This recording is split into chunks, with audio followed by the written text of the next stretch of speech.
Oh, June 11 na, B. Mag-start na tayo ng botohan natin kung ipagpapatuloy pa ba natin ang impeachment. Okay, sino ang mga gustong ipagpatuloy ang impeachment? Lisa? Gatchalian? Dami nyo din. Ang gagawin nyo lang naman, kapag nanalo tayo dito sa impeachment, ilagay lahat ng pruweba. Di tayo pwede magsabi-sabi na hindi natin pwedeng i-impeach si Sara. Bakit? Sino bang gustong acquit si Sara? Bato? Amy?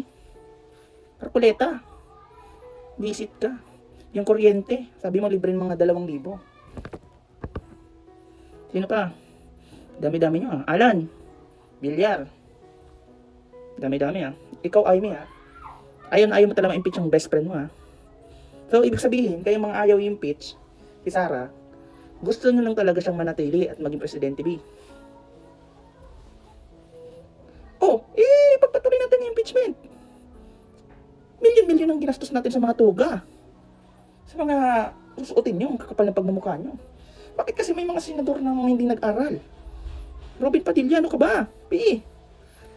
Ako sa inyo ba to, Amy, dahil obvious naman na talagang ayaw yung ma-impeach si Sara. At pinapangalangdakan talaga ninyong hindi nyo siya iboboto para ma-impeach. Excuse yourself na lang. Love yourselves. Pero dahil ang titigas ng mga ulo nyo, okay, fine. Ngayon, ang laki-laki na ng ginastos natin sa impeachment na ito.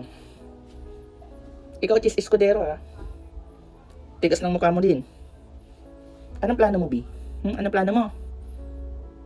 Papatagalin pa talaga, B? Kasi gusto nyo talaga na mag-technicalan tayo na para hindi na mag-proceed sa 28th Congress. Hindi nyo ba mauuto-uto dito, B? Kung ako lang makasunod, hindi ko na kailangan mga boto nyo. Proceed agad. Kasi mahal ko ang taong bayan, B. Democratic type of government ang meron tayo dito, B. Ginawa nga political ang impeachment na yan. Ipakita nyo naman. Lalo ko na ba to, Robin, Amy, Marcoleta, pakita naman natin na mahal natin yung taong bayan. Kung walang prueba, di, okay lang. Diba? Kung hindi talaga may lalagay, ang importante, sinusunod natin. Kung ano talaga, unang-una ikaw, Chis. Nakakagigil ka din Ang sabi forthwith na, dapat sinimulan mo na, B.